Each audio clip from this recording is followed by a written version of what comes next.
What is up, boys and girls? Welcome back to another episode of Chicken Bone Alley. I am David Rogers. I'm still trying to make it on the Chat GPT AI that says I actually host this show. Along with my good friend here, Racing Jason. What's up, man? What's going on with you, man? Man, I'm trying to keep it cool. I've been hot enough all weekend. Stayed at racetracks all weekend, and it's been hot. Well, I tell you what, Dave, I'll be honest with you, man. For this time of year, it's actually kind of cool. Is it? Yes. Says who? All right. When I'll go outside in middle of July, it'll take your breath away. It's really not that bad. I mean, it's hot, of course, but it's not as bad as it has been. Just saying. Okay. I'm gonna tell you.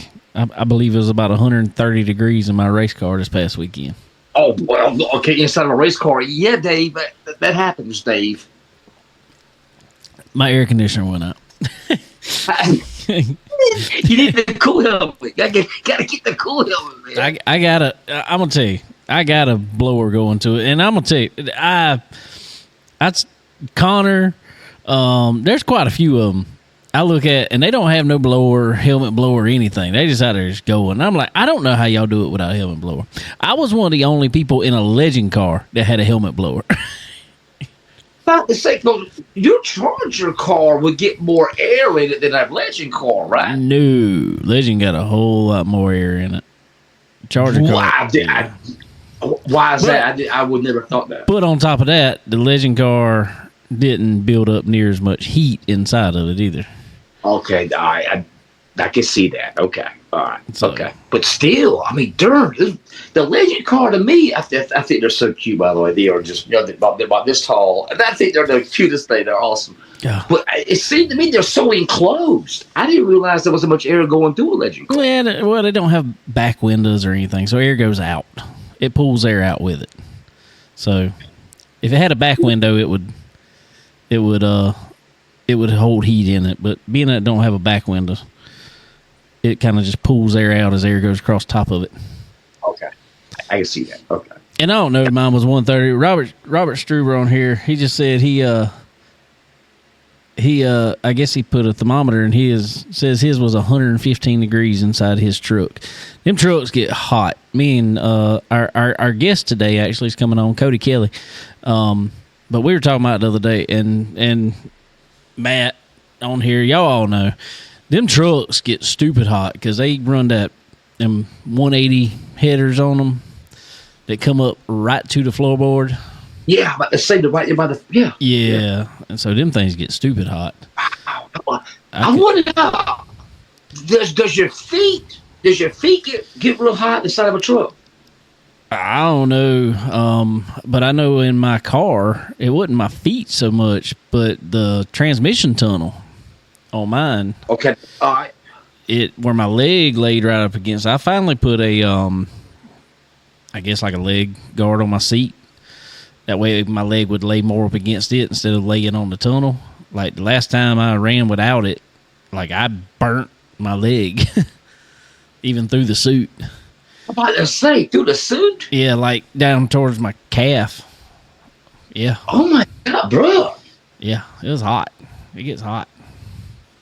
You remember Dave Marcus used to race some doggone wingtip shoes? Yeah, that's what I'm talking about. Unbelievable. Let's see. Well, tell us about your weekend, man. How'd it go? What happened? Well. Let's talk about it. And, there's always somebody in here on the chat, whatever. I'm not throwing any names out. I'm not whatever.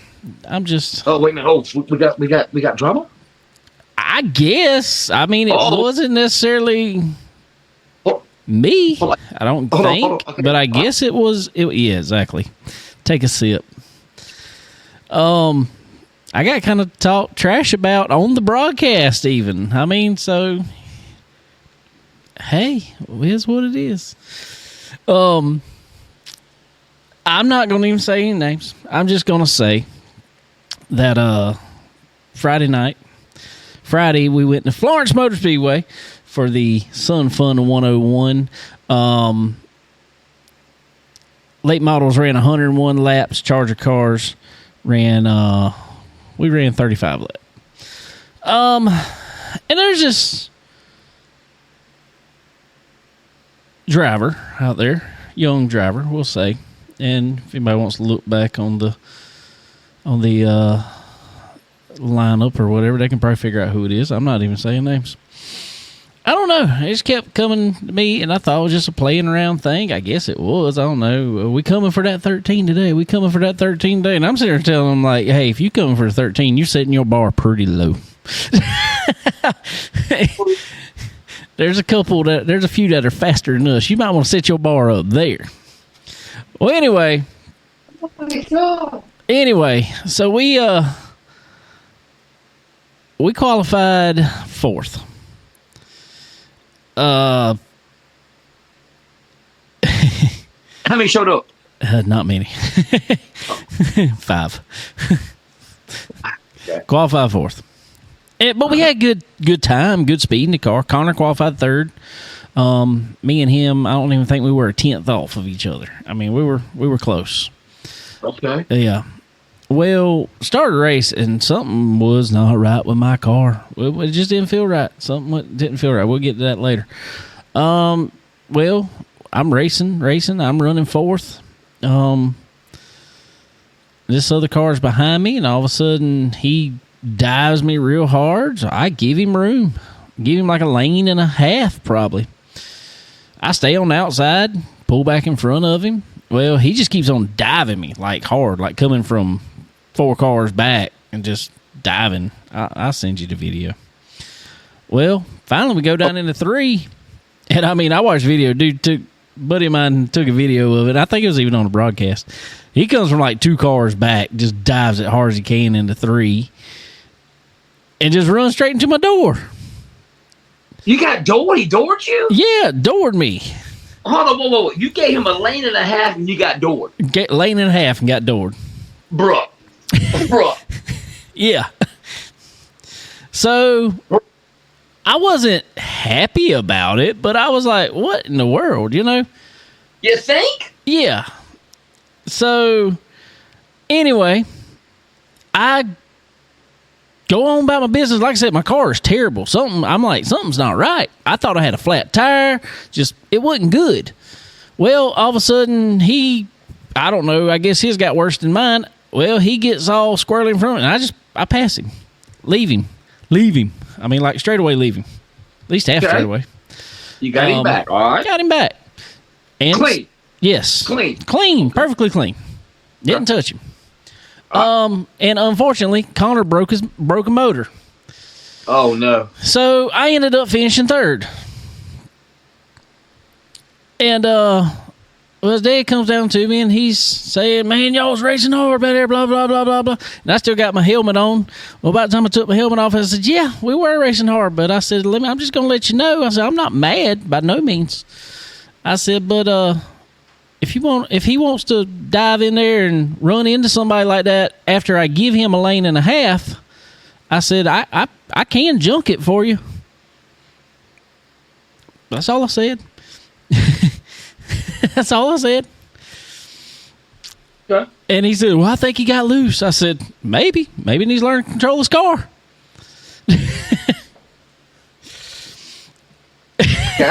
Okay. So that's all I said. Well, I did my interview, whatever. I was fine. And I told him, I said, I'm not mad. I said, but, whatever. Learning. He's young. So, anyway, in his interview, I didn't hear it right then. All of a sudden, people messaging me and all this other stuff talking about, you butt hurt. I was like, what y'all talking about? Well, apparently, they interviewed him, and he said, talked junk, said I was holding him up and all this other stuff, and said I just was butthurt over it and all this.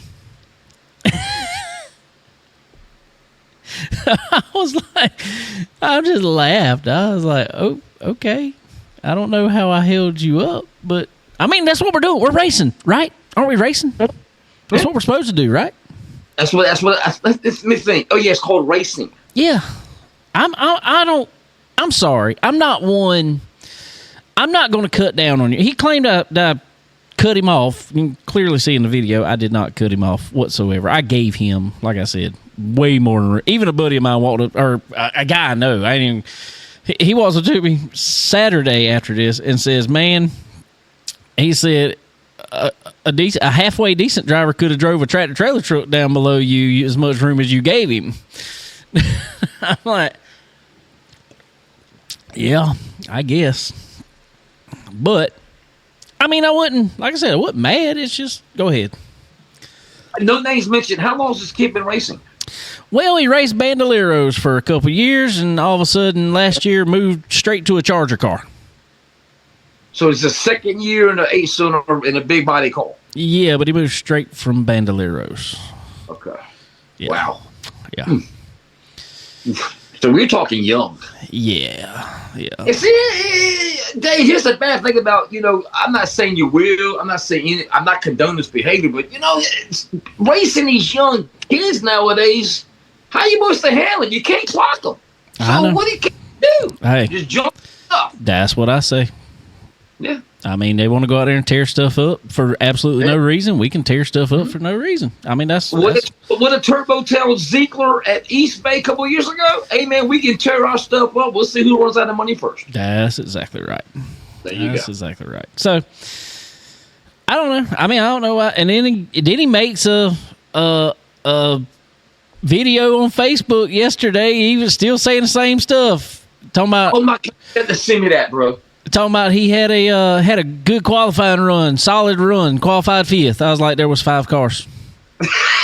You got to send me this. Then he says we gained a spot, finished 4th. I was like, you were the last one on the track. Let's call her. Yeah. Yeah. What? Yeah. Okay. Yeah. Well, come to find out, to let you know what happened to my car, track bar about fell off of it. So, yeah. Yeah. Driving a car with no track bar. Hello. Yeah, it ain't no fun. That thing was sideways. Thank God you had power steering, right? I guess. I don't know, because it was going, I felt like I was on dirt. Oh, remember the bias ply tires? Yeah. Oh, my God. So, I don't know. Okay. But then, so we finished third. And I mean, it was a ugly third, but it was third. I'll take it. It is what it is. How big of a gap did you have him at the finish? I don't, on who? The 4th place guy. At least him. I'm sorry? At least half straightaway, if not a whole straightaway. Oh, wow. Okay. No. Wow. Yeah. Okay. So you left him. You said you left him. Okay. Yeah. You were gone. Okay. Yeah. So, I mean. So who's butt hurt now? I mean, if the other guy says all this stuff, who's butt hurt? I don't know. That's what I'm trying to figure out. Apparently I am. Wow. Okay. Your butt hurt. He finished 3rd and you let this guy have a mile behind. Okay. All right. Get over, Dave. Get over. And I was a slower car holding him up. Tuck it up, Buttercup. Okay, Dave? So I don't know. But then, so whatever. It is whatever. I'm not mad about it. It is what that is. Yeah, it is what it is. I'm not mad about it. I just think it's funny. It's funny. That's funny. It is. That's funny. Then Saturday went to Dillon. We were decent all day. I mean, we wasn't bad. Before we get to your race, how many street stocks showed up for Mass? Race. 11 or 12. 11 or 12, I want to say. Yeah. Yeah. I mean, I was hoping you'll have at least 20, man. I do too. I did too. But we'll get to mine a little bit later.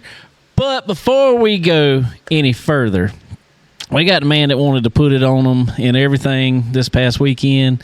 Late models there on Friday night, late model stock on Friday night at Florence Motor Speedway, and then again turn around and got jumped in the truck at Dillon Motor Speedway and put it on them again. Mr. Cody Kelley, what's up, man? What's up, man? How y'all doing? Can y'all hear me? Oh, yeah, we hear you good. I'm proud. It is a lovely day in the neighborhood, I guess. That's right. That's right. What you been up to, buddy? Oh, nothing much. Just been at work all day. Just left swimming lessons and got got soaking wet. So You just chilling out right now. You still learning how to swim? Yeah, and had to go get some swim lessons so I can remember how to do it. He's swimming in all that cash he's making, winning all these races here lately. Is what it is. That's what it sounds like to me. Well, man, like we just said, you were able to take the win there on Friday night, late model stop, but in the I-95 showdown, I guess as the first round finale, I guess we'll say. And then let's talk about that first. Talk about that. Talk about your race a little bit there, man. Yeah, it was a pretty good race. Started fourth, and Casey and Matt. Matt got down in front of Casey. I think he didn't get through the gears good or something, and Matt got out front. And it looked like he was just trying to ride a little bit, so I just was on the outside, and I felt like I was kind of stuck up there. So I just kind of went on around him while he was trying to ride, and I just got out front and tried to set the pace, and ended up working out for us. Whenever Casey got to second, though, they were calling out my lap times, and he was quicker than me a lot of laps. I thought he was going to come catch me, but we ended up even pretty much out the whole race, and had a good run. Pretty cool to win that race. Yeah, for sure, man. The Sun Fun 101, bringing that race back, used to be at Myrtle Beach. Now, yep, that's right. And now back at Florence Motor Speedway. But, man, I got a question about that. And we've talked, I might have talked to you about it before. We talked to your brother Casey about it before. I know I've even talked to Matt Cox about it before.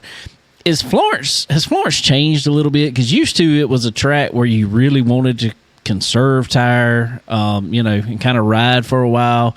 But, man, it seems like, and I think we even saw this in like the Cars Tour race there, it seems like the best place to be now is out front. Just get out front and go. I mean, that's what it looks like from watching it. How's it feel in the car? I don't really ever think it changed too much. I feel like it's about the same as it always been. I think what people think you got to ride so much there.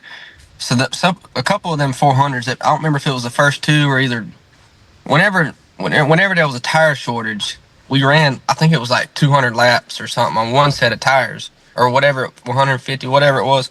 Right. And everybody was saving that race. We were all four wide and stuff the whole time. It might have been the first 400 back at Florence. I can't really remember. But I think that kind of been stuck in people's memory. And you got to save your tires there, but I don't think it's kind of like the beach where you got to ride at the back the whole time and then come forward. I think if you got a good car, you pretty much got a good car for the whole night, unless you just go out there and do, like, bust it off sideways every time, coming off the corner in them long races. Like me in 35 laps. That's what I do. It's easy. It's easy to do. Well, cool, man. Cool. So you're able to. What are you thinking about this whole I-95 showdown? What you think about that? I think it's pretty cool. We didn't make it to the last Southern National race. We went to the first one. So we've missed one race, but I think it's a pretty cool little deal. I wish we would have went to it, but we just didn't. Everything didn't work out. We didn't get to make it there, but I think it's a pretty cool deal they got going on. Yeah, but it's kind of hard to keep up with the points and stuff now. Like you don't have to run every race, and even at the track points, like I don't even know how it all works. Well, that's what I was fixing to say. Technically, I couldn't tell you either exactly. I should have asked Brian Voss sitting here. He can break it down for you. Yeah. But even though you missed a race, that doesn't mean you're out to hunt by no means if you want to go run the rest of them. So, I guess that is a good thing. Yeah. It seems like you don't have to run many of them at all. If you do, though, I think you get a couple points, like bonus points at the end of each round or something like that. I got you. But I just try to run good at them, because you know what I mean. If you run good, you're gonna get more points, I guess. That's the way I see it. If you go out and win, the rest of it worries about itself at that point. Yeah. So tell us a little bit about it, man. You've really come on, for a few years, I guess we'll say, over at Florence Motor Speedway. You were really the dominant force, especially in the truck.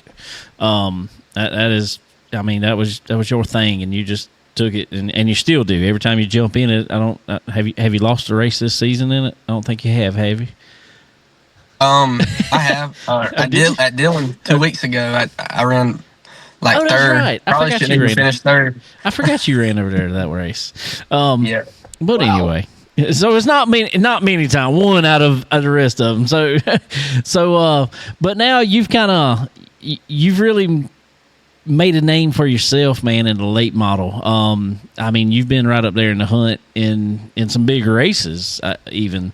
So, I mean, tell everybody out there, we talk about a little bit, between car to car. What is your biggest difference from jumping from the truck to the late model stock? Well, do you feel much difference in it, or does it drive different, or what do you feel? I'd say it feels a lot different.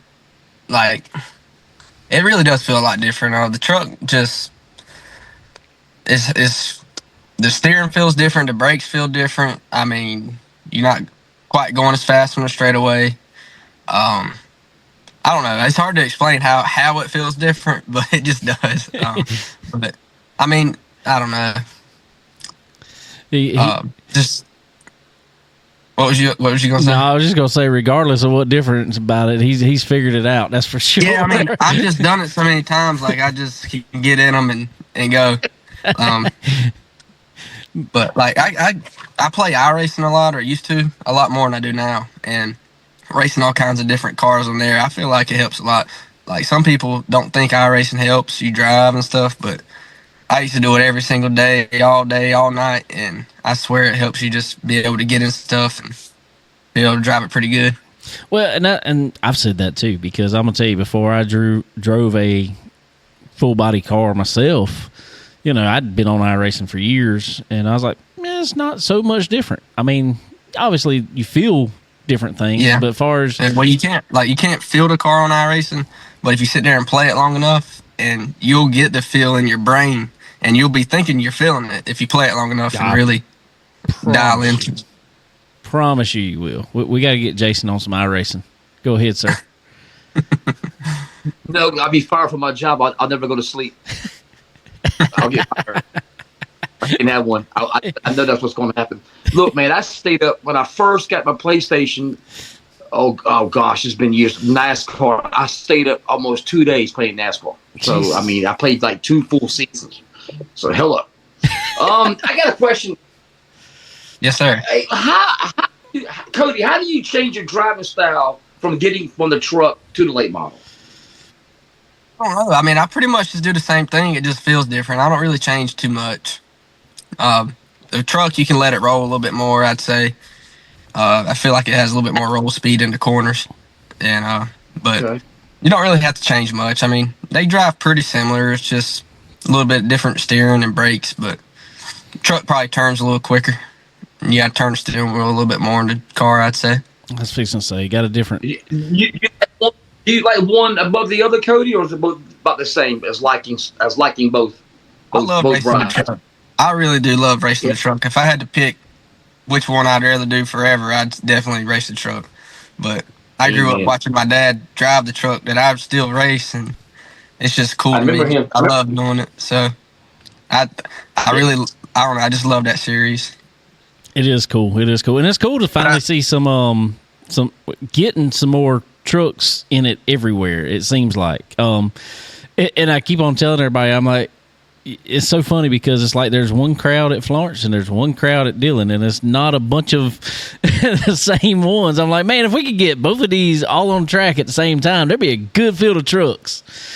Yeah, I mean, they've tried to do stuff like that, but you know how it is. Everybody just kind of like staying at which track they're at that time, It is. All right, well, tell us a little bit about the truck race there on Saturday. Like you said, you went there last time and finished third and figured some stuff out apparently, and was able to bring home the win this weekend. Yeah, we kind of struggled the first time we went there a couple weeks ago. So whenever we figured out that Florence was running on Friday and Dillon was running on Saturday, we saw it as a chance to go do the double. We don't get to do that much. Mm-mm. I don't know if I've ever done it. I've done it this year because I raced at Anderson on Friday night one night, and then came to Florence that next day and raced on Saturday. But I don't think I've ever done it in the past years. But so doing it twice in 1 year is pretty cool. I kind of wish they'd do it more often after doing it one time. I mean, I liked it. Did you like it? I did. I wish we would do it when it was a little bit cooler outside. Yeah. It's definitely hot, especially if you thrashing. Dude, I'm gonna tell you. And we were talking about the other day. Them trucks get hot. Yeah, I seen people commenting about that. I was like, man, my truck gets so hot, like you can't even hardly push it after the race. I remember one time at the beach, I didn't even finish the race. I didn't get to race there much, but we didn't even finish the race. I pulled in, and I didn't make it to the pit stall or something, and we got out and was trying to push the truck. We couldn't even push it to the pits, and mine still gets that hot. Jeez. You know, there's some older guys that race trucks, and I'm thinking, how in the world are they making it? Because I feel like I'm about to pass out. Dude, I'm gonna tell you, we were talking about there the other day, and y'all boys that jump in them multiple, and I did it a little bit. We tried to run the legend car and the big car there for a little while, and I was like, man, this is too much. So y'all that jump in them multiple cars a day, especially Little Ricky's one of them. I've watched that dude drive 4 or 5 races a night, and I'm like, man, I'd be wore slap out. Well, it's kind of weird. If you ever get the chance and can do like 4 races, because I did it on double day at Florence a couple years ago or last year, whatever. There was 4 races. Yep. And I swear, after the first or second race, it's just like you don't get tired no more. You don't get hot no more. It's just easy. I don't know why. I guess it's adrenaline pumping or what. But I remember even twin races, like you get out the first one, you look tired, and the second one you're like ready to go the whole time. You don't ever get tired or hot, nothing. He says that on double day, and didn't you go 4 for 4 that day? I did one day on double day, one time. What? No, you did not. Won 2 truck That was a races good and day. 2 late model stock races. That was a good day. One to remember. Yeah. What was that at? What track was that at? Florence Motor Speedway. Okay. All right. Oh, cool. I got one more question. Go for it. Hey, Cody, what's your favorite track in the Carolinas down here? I know this. Probably have to say Florence, because that's my home track and about where Okay. we only race at. I like Florence, and I really like Dillon. It really just depends on how you run too, if you like a track or not. I think like if you go somewhere and you don't run good, I feel like it kind of makes you not like it. Yeah, tell me about it. Okay. I thought when you get a really good driving car or truck somewhere, it just makes you love it. I'm just letting you know on the chat here. It looks like a lot of people wanting some driving lessons. Apparently, it sounds like that's what Matt Grantham said. Anyway, so he needs some driving lessons. How about help him out? A ride along. I thought you need to do a ride along program. Yeah, I thought you were gonna say favorite track might have been Lake City down there, Hog Eye down there. You know, we can get out of there about 6 o'clock in the morning. Yeah. Oh yeah. Oh God. Good old go-kart days. Did you tell me? What was that? Didn't you tell me y'all got there at 6 a.m. one morning and left at 6 a.m. the next morning, bro? Sure did. No way. Sure did. They do that a lot. No way. That was a normal occurrence. Yeah. Oh, terrible. Terrible. Fun, man. So, let's see. What's up next for you? I think we might go to Florence this weekend and run a limited race, I think. Nice. Break out the old 5 car? Well, I don't know if I'm going to be driving my car or not. I still got to figure out what's going on. What's up with it? What's it doing? Well, I don't know. We'll see. Casey might drive our car. I don't know who's going to drive what. So. And my wife went to the doctor today and said the baby could come anytime. So that's what I was fixing to say. You about to have another one, ain't you? Yes, sir. Got a little boy on the way. And congratulations. Another. What'd she do? She's due August 2nd, but the doctor told her today it could be any time. And she was out there at the racetrack this past weekend, just going around there like it wasn't nothing. I'm like, golly. She did pretty good. I don't see a thing to do it. That's Let me awesome. tell you something. if it depended on me as a woman, if I was a woman, if it depended on me to bring back the human population, that was the last one. Nah, bro, by myself. Ain't Sorry, happening. ain't doing it. Ain't happening. Nope. Oh, Nope. Cool. Well, man, I know we've talked about it here on many times before, but let everybody know who all you got to thank for helping you out. Yeah, I just on the late model side of things, I got to thank my Uncle Bobby.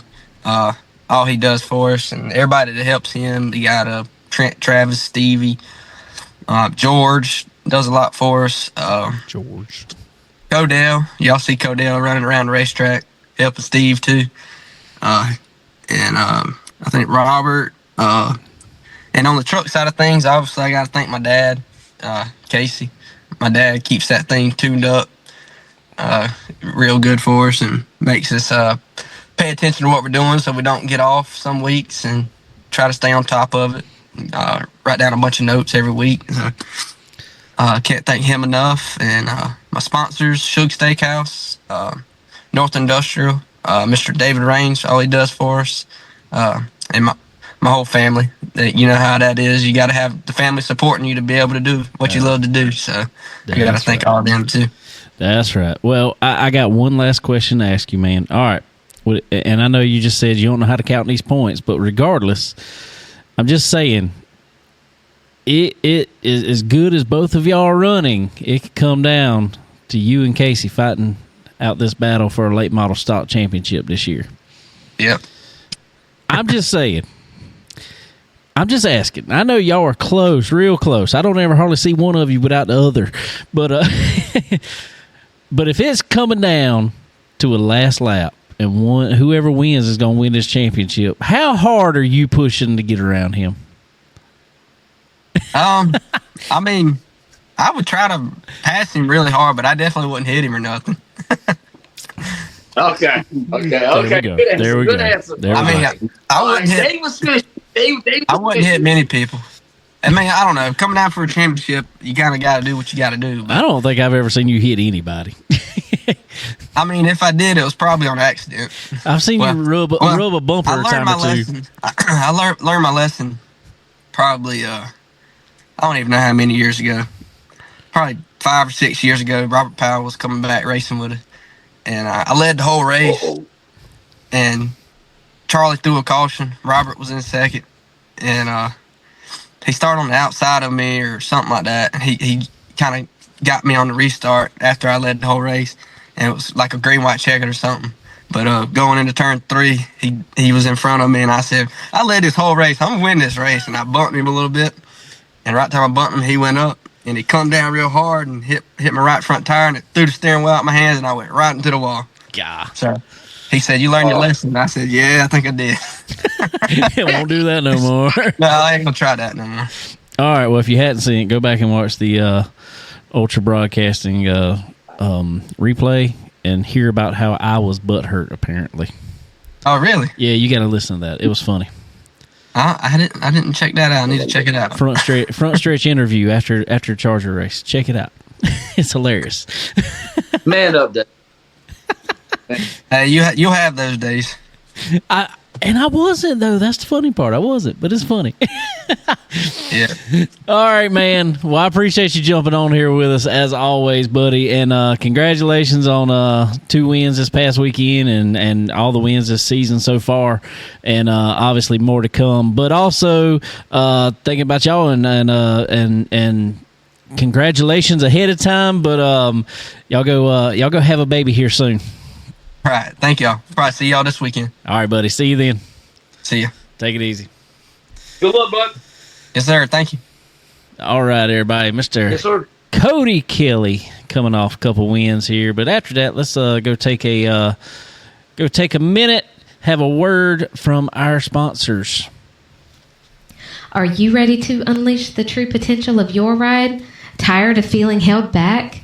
It's time to experience the Pro Fabrication difference. At Pro Fabrication, we don't just build headers and exhausts. We engineer performance. Crafted with precision from high-grade materials, our systems are designed for one thing: maximum power. Feel the instant increase in horsepower and torque. Hear the deep, aggressive rumble that turns heads. Our expertly designed headers optimize exhaust flow, while our performance exhaust systems deliver that signature sound that you crave. But it's not just about power and sound. Profabrication means durability you can trust. Built to withstand the toughest conditions, our headers and exhaust are an investment in long-lasting performance. Whether you're hitting the track, conquering the trails, or just cruising the streets, Profabrication gives you the edge. Experience smoother acceleration, improved field efficiency, and that unmistakable feeling of pure driving exhilaration. Don't settle for less. Upgrade to Profabrication headers and exhaust today. Profabrication headers and exhaust. Quality that wins. Chicken Bone Alley is brought to you by SRI Performance. They are your one-stop shop for all things racing. Do you need performance parts? Look no further. They offer a wide range of high-performance parts for various types of racing, including stock car racing, dirt racing, and more. SRI Performance also has the most knowledgeable employees in the industry. If you're looking for that hard-to-find part, they've got it. And if you're wondering how to make it work on your car, they know it. Check them out online at www.sriperformance.com. And when you do, don't forget to use the promo code CBONE10.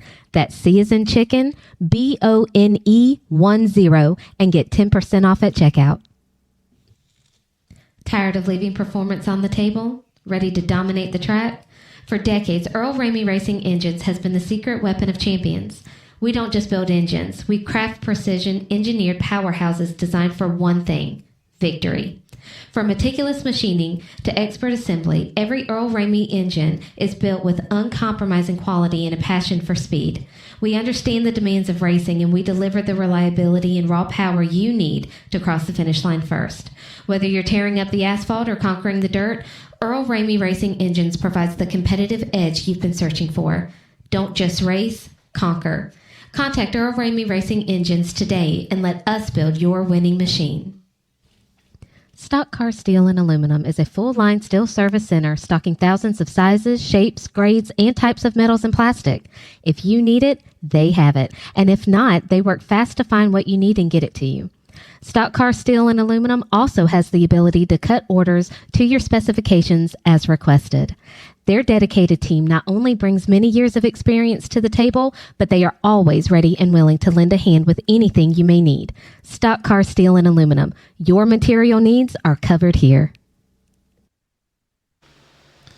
All right, ladies and gentlemen. Also, go check out our good friend, Mr. Skylar Whitfield, playing down around the coastal areas of South Carolina this week on the 14th. That's tonight. If you're in the Myrtle Beach area, head over to Flip Flops Bar and Grill there in Myrtle Beach and go check out our buddy Skylar Whitfield there. 16th, Wednesday, Molly Darcy's Irish Pub in North Myrtle Beach. On the 17th, Callie Baker's Firehouse and Grill. On the 18th, let me see if I can get this right, De Bordeaux Club in Georgetown, South Carolina.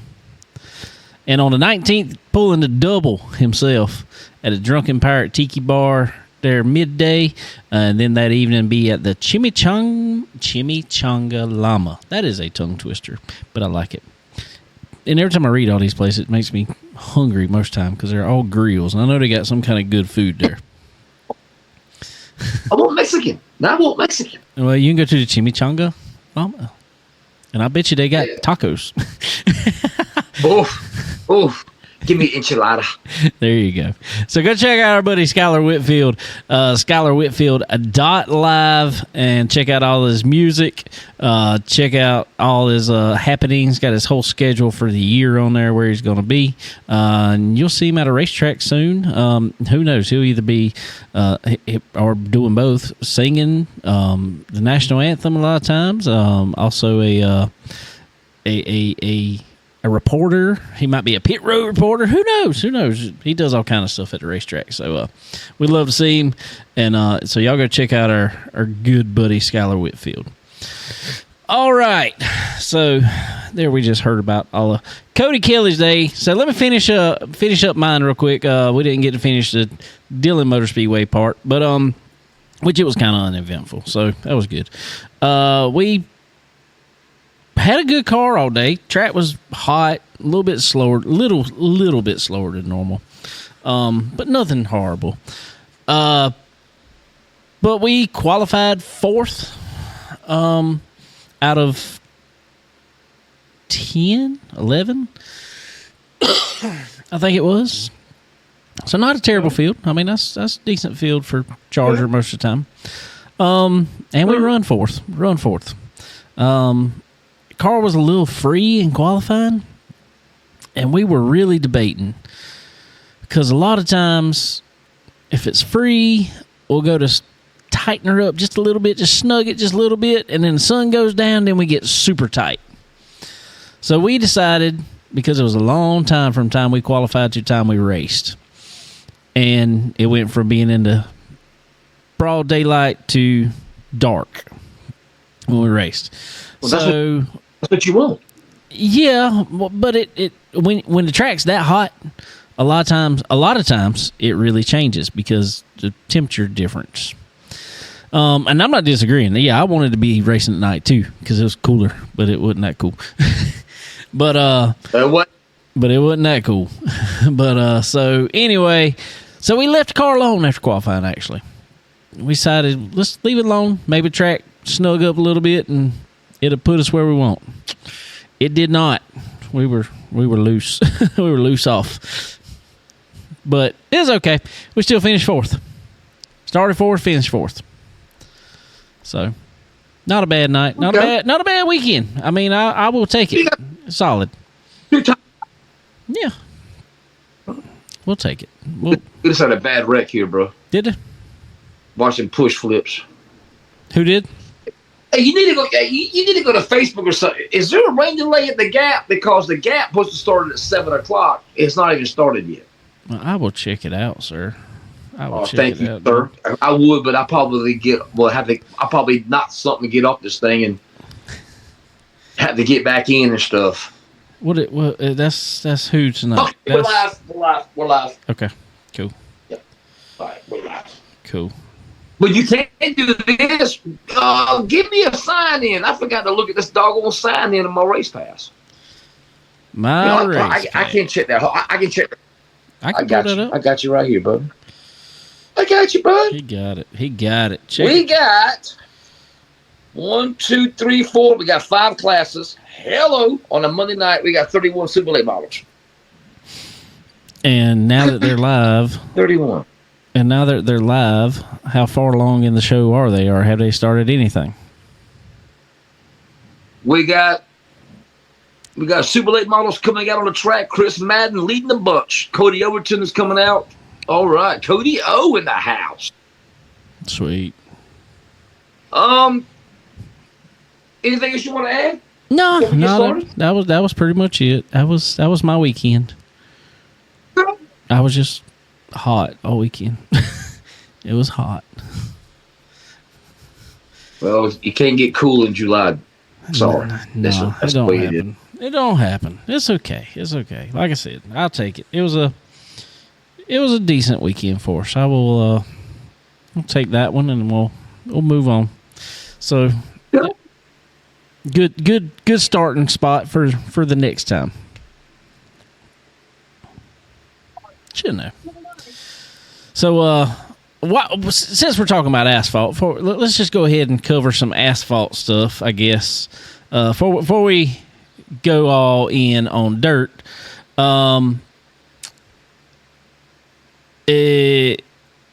Sonoma was this past weekend on the NASCAR side of things. I don't know if I'm gonna watch a road course race. I'm gonna say Sonoma's probably one of my top ones. I'll say that, and it's probably I like it because the last few turns in it, kind of coming around. I can't remember what turn it is at the back. That's a pretty sharp turn. They got to come in, and then that turn, I think 11 is the last turn, that hairpin turn, and there's a lot goes on there, and so I kind of like that. It was cool to see Connor Zilich. That dude is, I'm gonna tell you what, he's gonna be something. I mean, he already is, but I think he is going to be, at least in the NASCAR world, I think he could have been in pretty much anything he got in. He's the next, I think he's like the next Kyle Larson coming along, but more asphalt. You don't like that? You don't like that comparison?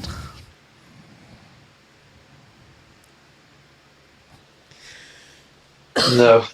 I mean, you could say the next Ryan Blaney. You could say the next Alex Bowman. There's only one Larson, bro. I'm just saying. If you're looking at the asphalt side of things, because there hadn't really been anybody come along on the asphalt side of things that has really just been the phenom, I guess you say. Well, let me take that back. There's kind of two, and one of them we've had on the show a few times. And one of them, I think, is Landon Lewis. That kid can jump in anything. And he's even jumped in some dirt stuff and even ran dirt in a legend car many times. And is extremely good at it. The next one coming along is one that won this past weekend at Hickory Motor Speedway, and that is Keelan Harvick. He raced... I think he's raced his dad 3 times, and I think he's beating 3 times this year. And I mean, it'll be real deal. Yeah, for sure. And, real deal. He loves to. I've raced against him, and I have tried to follow him. And let me tell you something, that kid can drive. Now, granted, yes, everybody talks about, well, he's got the best stuff out there. Yeah, he's got the best stuff out there, but you still got to know how to wheel it, and he knows how to wheel it. How old is he? Keelan is 13? 13, I want to say. 13? Yeah. 12 or 13. I want to say 13. No, he could be 12. He might not be 13 yet, because you only got to be 12 to race pro late models. Okay. All right. Okay. Wow. Yeah. Real deal. Yeah, real deal. For sure. Yeah. So, anyway, back to what I was at. Connor Zilic beat Shane Van Gisbergen there on Saturday in the Xfinity race. So, yeah, it's a road course. I get that. But I'm just saying, I think he can wheel thing. And then Shane Van Gisbergen, that I'm not... I don't dislike him. I like him a lot. I think he's cool. I like him. I think he's a great driver, obviously.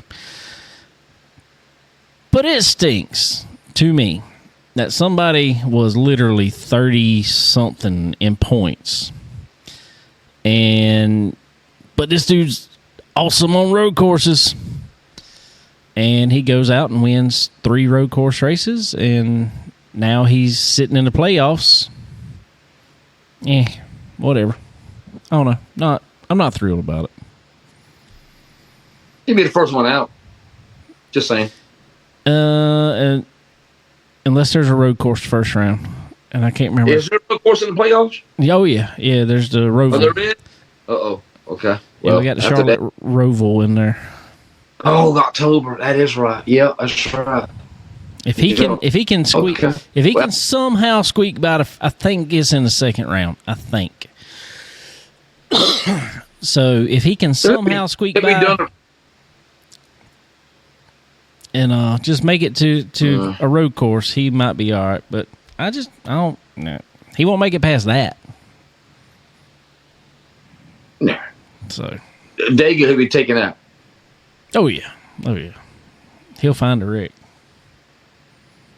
So we got fire. We got.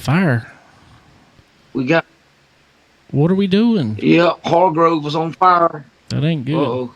No, it's not a big fire. It's just a little under the hood right there. But maybe an oil line or fuel line come loose. Oh, why is he? Oh, where's the fire extinguisher at, dude? Hey, great. Hey, bro. You the one on the track with no fire extinguisher? Come on, man. Oh, all right. So, moving over to the dirt side of things, I want to bring something up before we even talk, and you might have this in your notes, but I just saw it today, so it's fresh in my mind. So, how about Corey Hedgecott, or Corey and Chad there, up at BMF race cars Mm-hmm. put out today that essentially, if you don't buy parts for that BMF car from BMF, they're cutting off your support. Can you? Yeah. What's your thoughts on that? What's my thoughts on that? Well, it's like this right here, Dave. If you let's take Stuckey down there in Louisiana being a rocket dealer now. I'm sorry, Longhorn dealer now. So basically, I can't go through nobody else to buy parts for a race car that I bought a race car from you. Well, if I got a guy 10 minutes up the road right here from my house and he deals with BMF or he can get me all kind of stuff on my car, I can't get it from him, but I got to buy it from you, Corey. Come on, bro. No. See, I think if there is a dealer, you can buy it from them. It has to be from a BMF dealer, I believe. Okay. I believe.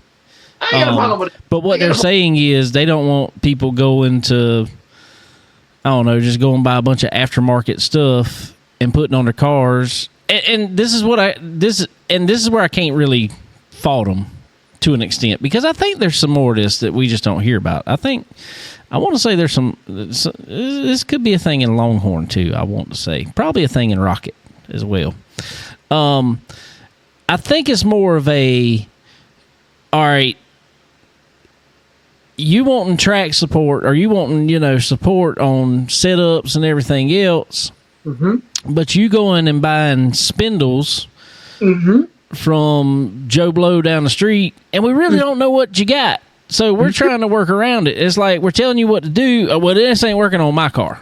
Well, that's because you ain't got the right stuff on your car. So I can 100% understand that argument. So I get it. You nailed it. And I mean, we do it. I mean, ourselves. My buddy Chad Webster Racing and Fabrication over there. There's fabrication for a reason, because I'm gonna tell you what, he has cut up the whole front end of my car, cut spindles, cut literally everything on that car to get it how we want it. And I get it. We're definitely not gonna get no at track support from Hedgecock Racing Enterprises ourselves. So I don't. Well, you said it best, Dave. I get it. You want the best. You want the best support you can get. All right. Well, buy from me. Don't buy from him. Don't call me with this doggone at the market part and saying my car ain't running right. Well, I wonder why they ain't running right. Yeah. Like I said, I think there's some more of that stuff out there. I think they just put it out today. I think that's kind of been a known thing in some other camp. I put it this way. I'm gonna tell you this. If you drove a Team Zero car and you didn't have Team Zero stuff on it, Scott Bloomquist wasn't helping you. Oh, not at freaking all. Get out of my face. He tell you, bro, get the F out my face. Promise you. Facts. Yeah. So I get it 100%. 100%. I would not. If let's say Dave, I had a rocket. There was only two people in this world I would buy parts for. That was Billy Cagle and Mark Richards. Yep. I'm going to Manning right here. Yep. Or I'm going to doggone West Virginia. That's the only two places I'm getting it from. I'm sorry. That's right. Now the one thing, this is what I will say. I'm not big on. I could understand, suspension part, the base stuff. But he even put on there, like bumpers, stuff like that. That's a little excessive to me. That's kind of, that's sensitive. Okay, Corey, come on, bro. Yeah. That's not, come on, man. It's a freaking bumper, bro. Yeah. I mean, it's a metal. I understand you want to sell them, but, I mean, it's not that hard to build a bumper. No, it's not. No, it's not. Get your little jig. Get your little vice grip right there. Get your little, put your vice in it. You can bend it and mold it any way you want to mold it. You can weld it any way you want to weld it. So, Corey, it's a piece of metal, bro. Hello. Yeah, that's not worth it to me. Now, spindles, all the other stuff I get. That is that's who's in it? Tell him who's in it. Jimmy Owens. Jimmy Owens fans, don't stress. He's going to be in his car for 11 races. He's going to do most of the Southern Nationals. Bobby Kohler's helping him out with tires. That relationship, that friendship, that marriage is not broke up. So everything's all good in the hood. Let me say this real quick, too, Dave. The youth. Wyatt Coffee, Jeff Smith, broke down in Wyatt Coffee's ex-Bloomquist rig. Did you hear about this? I sure did. Yeah, and Bobby Kohler went up there and got him, saved him. Went back and got all the tools and everything. Yeah, how about that? That was pretty cool. That's awesome. Wyatt went on to win the race. That just shows you how nice and cool Bobby Kohler is, man. For sure. All right, so speaking of that, I got another question, another piece of news that is floating around. And I don't even want to name names who's on it because I'm not a fan. But there's some pictures floating around of new logos of Friendship Speedway in Elkin, North Carolina. They got races coming up, 2-day show October, 1-day show in August. It's just being promoted. That's all it is. It ain't going nowhere. It's just being promoted by somebody. They got 3 races. Well, technically 2 races, but one's a 2-day show. So they got 2 races coming up later on this year. Gotcha. I think one of them going to be a 2-day show. I think it's a crate race. It's like a $50,000 crate race. I got a feeling that track going to be dusty.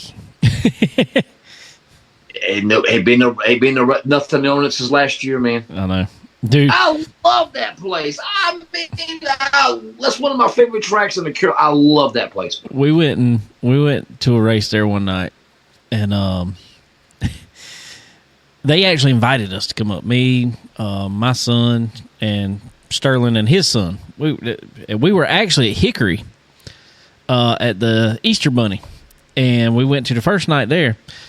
And I just got looking around, and they invited us to come up to Friendship up there, and we ended up doing some interviews.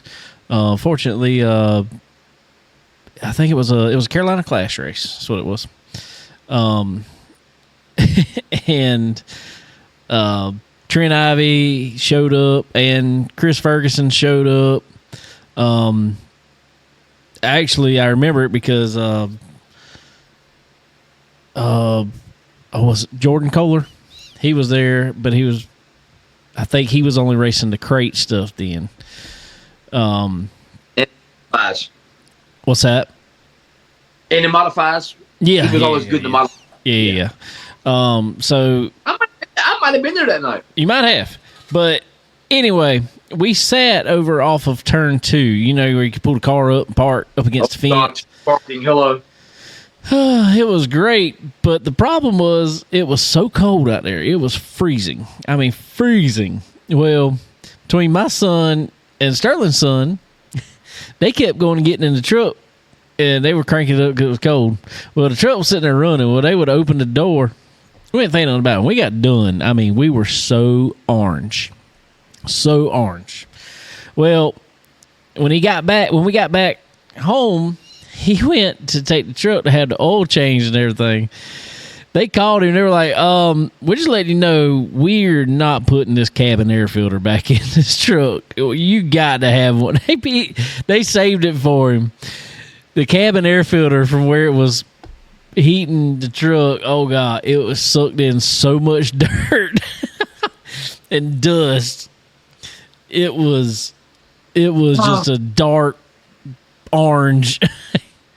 Oh, God almighty. No, I cannot. I'm sorry. I cannot do chip parking. It was rough. It is. It's horrible. It's horrible. We finally just left from down there and just went, and old P.D. Ivy was like, hey, why don't y'all just come get in the trailer? It's warm in here. I was like, yeah, that's where we're going. Oh, my God. The Ivy's awesome, man. The Ivy's. Yes. I love them. God, I love the Ivies. They are awesome. Love the Ivies. Yes, for sure. How about last time, speaking of, what was I saw? Trent went out. Where was it at? This past weekend. With. Yeah, with. That's where it was. And wife. Whatever. I've been there. They will get mad at you. Wife. Well, tell them to spell it right.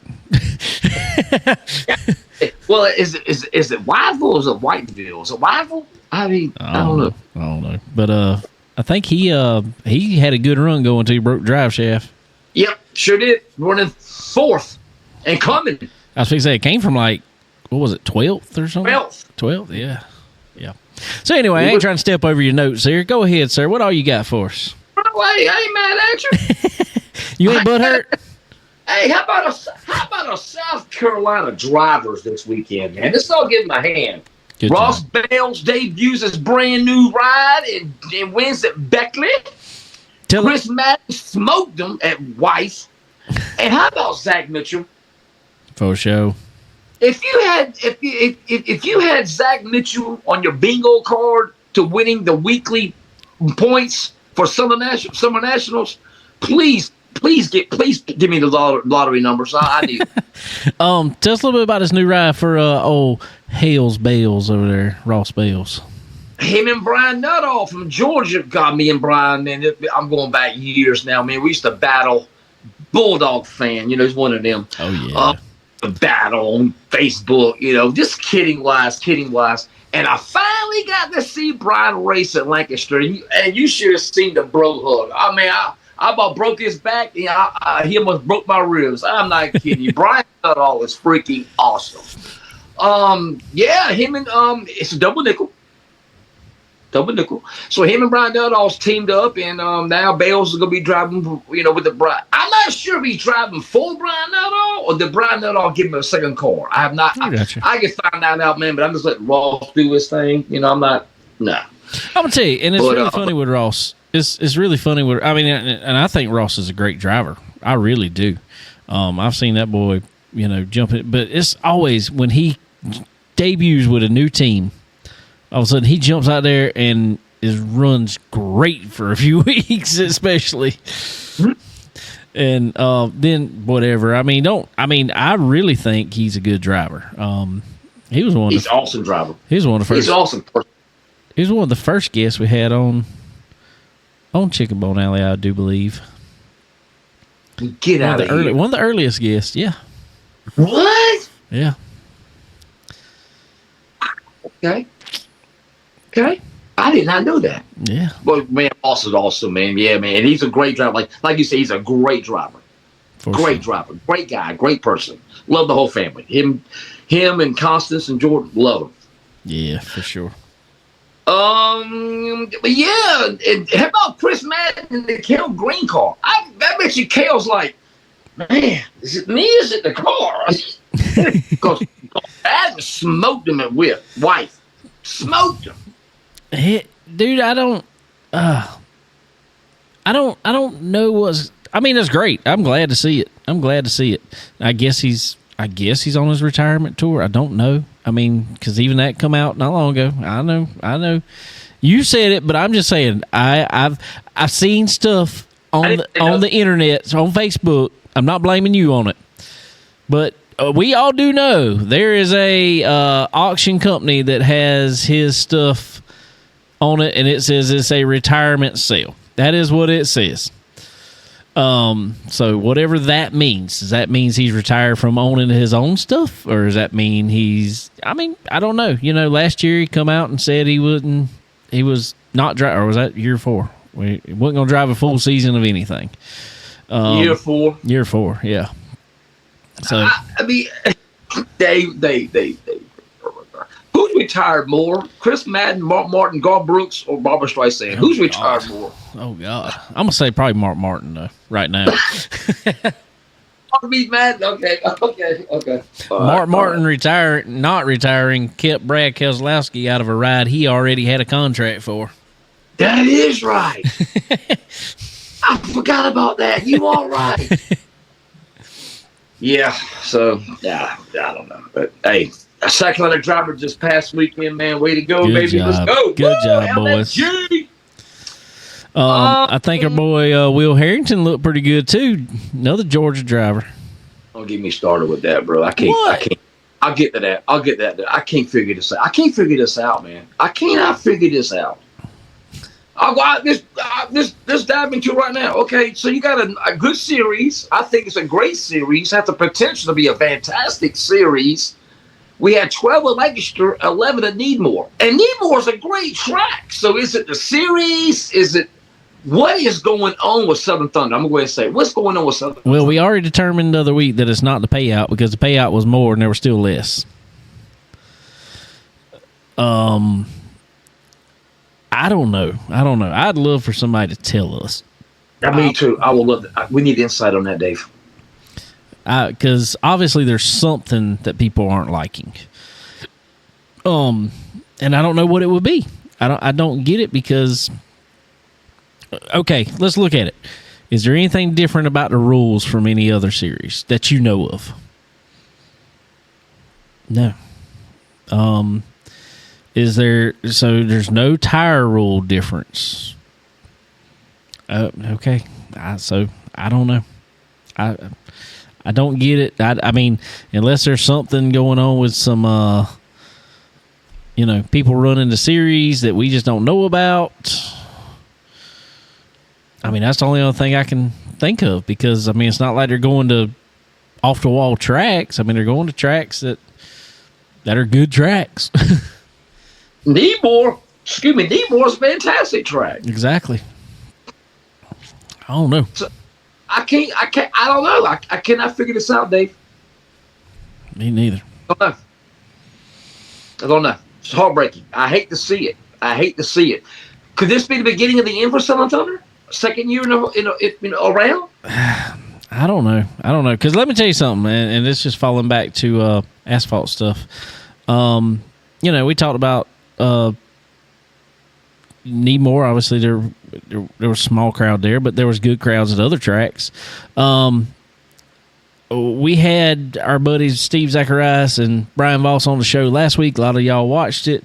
We had a live there Thursday evening, before race on Friday.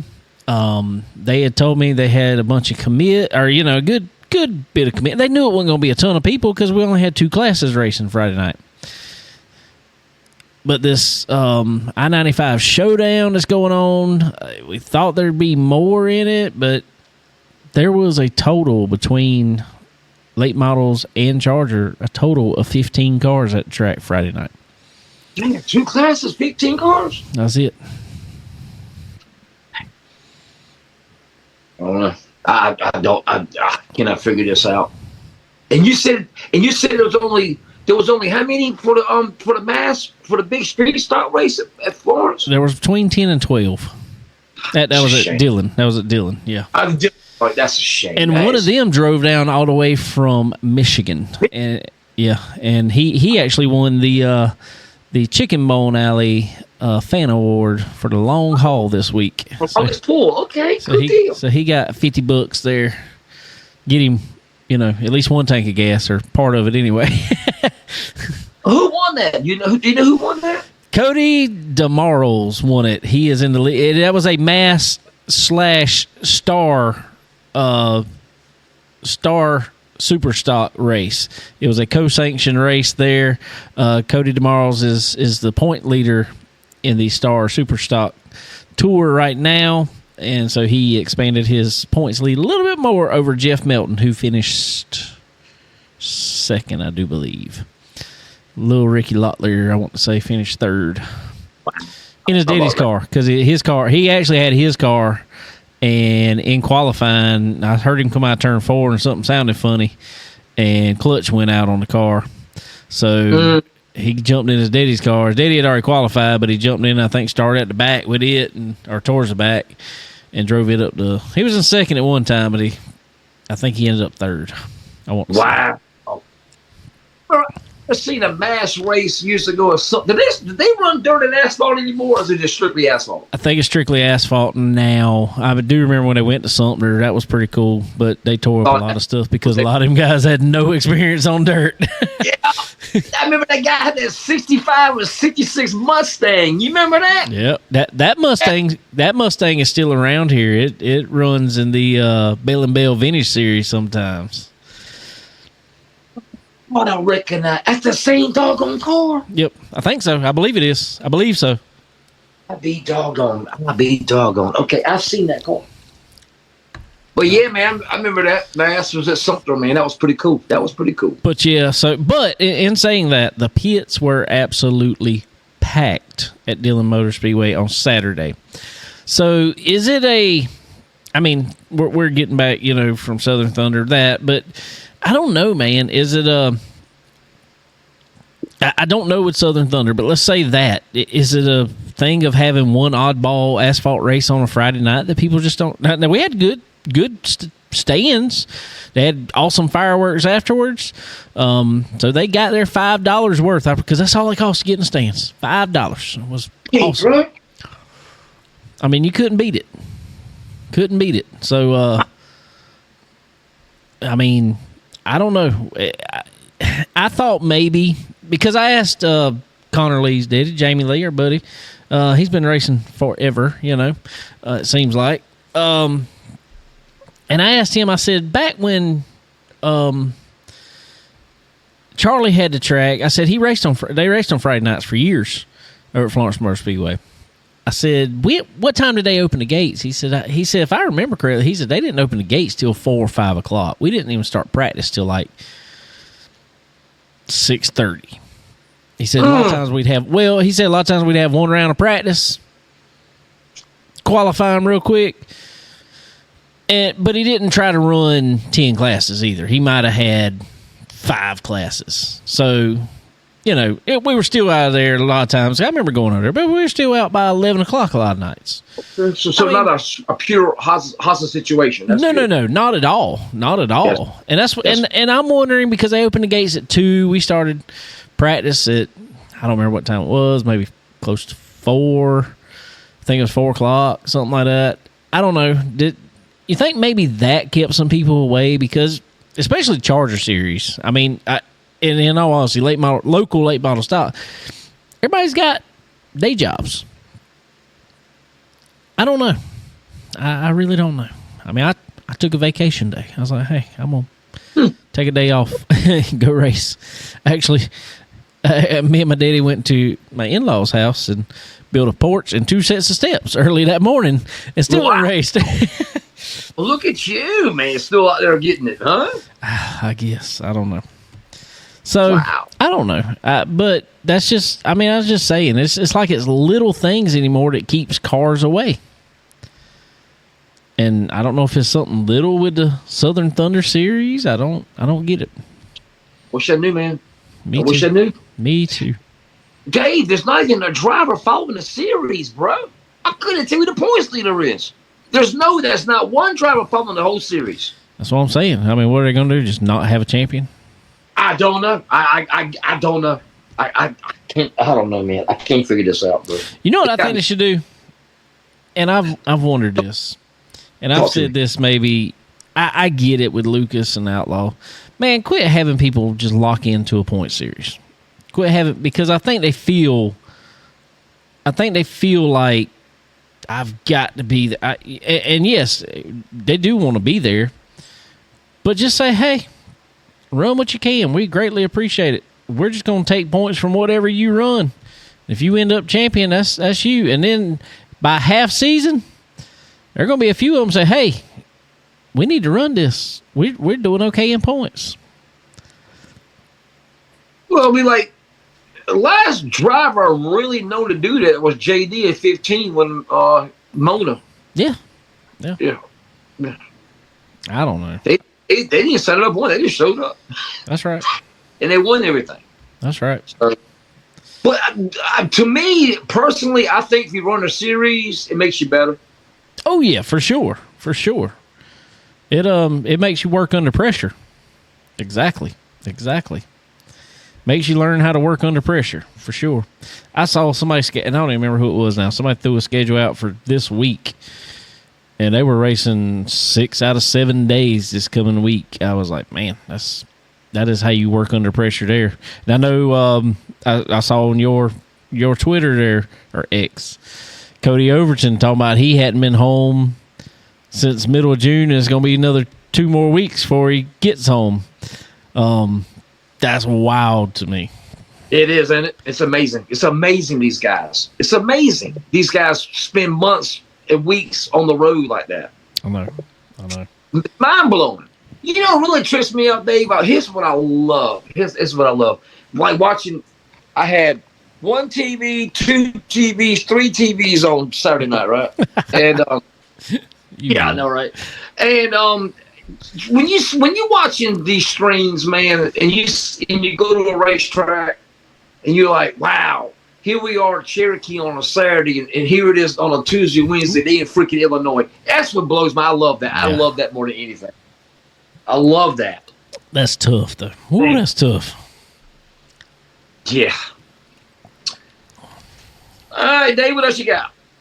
I don't have anything else, I don't think. What you got? Oh, Bobby Pierce sweeps Sharon. Go figure. Do you know who owns that racetrack, Sharon Speedway, by the way, in Ohio? Bobby Pierce owns it, don't he? Who's that? I said Bobby Pierce owns it, don't he? He wins about every time he goes there. Yeah. Who owns that track, Dave? I don't know. Who owns the track? The Blaney's. Oh, that's right. I forgot they own that. I forgot about that. Yes. Okay. Yes. Pierce sweeps Sharon. RTJ wins Friday night at Lucas Oil Speedway, Diamond Nationals. And Bishop Rocket's back. Well, has Rocket really gone anywhere? Yeah, I guess it has. Was up the radar a little bit, but that was a beatdown Bishop put on them boys. And you believe this is definitively Rocket's back in the hunt on a weekly basis? I do, because it's the debuted a new car. It's the Rocket 1.2.1. Is that what? Jesus. I don't know. Can we just name it something else by now? The 2.0.1. I don't know. That's like Longhorn. Longhorn don't have any name on it. It's just Longhorn. That's it. I guess it goes by year. I mean, whatever. Yeah. That's all you need to know. It's Longhorn. That's all you need to know right there. Dave. Yo. Dave, this is gonna be under your radar here. Do you know what the big race is this weekend? Do you have any idea? No. What you got? It's a Silver Dollar Nationals, Dave. Really? Who would have thought that? Guess how much it pays this year, Dave? Saturday night. Well, due to the fact that I haven't seen anything about it, mm-hmm. I'm going to assume less. So I'm going to say it's a 20,000 show, maybe. 40,000. Okay. 75,000 to win, Dave. And then why aren't they talking about it? I don't know. There's no mention. If I didn't tell you the Silver Dollar Nationals were this weekend, would have you known? No, unless it happens to come by on social media somewhere. I haven't seen it anywhere. All right, Dave. Why? Dave, paid $50,000 to win last year, Dave. How many cars showed up last year for $50,000 at Houston's? I mean, for $50,000, mm-hmm. I mean, you're hoping for 40, 50 cars. That's what you're hoping for. You would think, right? You would think. 33 showed up. Wow. Year before that, it paid $30,000. You had 26. Wow. So, okay. I mean, that is growth, I guess. Growth? I guess. Hey, this race ain't taking no heat, no wind, no nothing since it left I-80. This race, it's on life support. Yeah, but they pay him big money. Okay. What are you expecting car count to be this weekend? Well, I like to say, hope they have 50 cars. I hope they got 100 cars. I mean, it's a Silver Dollar Nationals. But It's way the heck up by Canada. Was it North Dakota? Is it North Dakota or South Dakota? I forget which one. That's North Dakota, I think. No, it's up there. It's way. You're way the hell up there, bro. You are way the hell up there. Yeah, it's on up there. It's not right around the corner from anybody. Unless you're Ricky Weiss, but you can't get across the border. have to sneak over and run it. Yeah. You hop in the back of a fruit truck or something. Dave, this race is in a coma. It's on life support. What can we do to the $7 National? What would you move it? I'd move it to a track that's, people want to go run at. All right, give me one. I don't know. There's tons of them. I don't know. I mean, that would, to me, I don't know what it is about it. That is a race. They got plenty already. Don't need another one. But that's a race that'd be awesome at Falls. I believe. Like I said, they don't need another one because they got plenty enough big races already. But we're 11 days away, by the way. That is true. That is true. You got your ticket? I had to text you on that. I'll text you on that. But, man, the $7 Nationals, man. Where would you put it? It's crazy. I don't get it. Where would you put it? Where would I put it? $7 Nationals. It's got to be somewhere in the Midwest. It's got to be somewhere in the Midwest. Let's see. Where would I move the $7 Nationals? Man, that's hard. That's hard. Because it's got to be a great facility. Louis Oil Speedway's got too much now, and that track really. We don't need that. Yeah, it ain't sexy enough for me. I don't know, Dave. Where would you move that race to?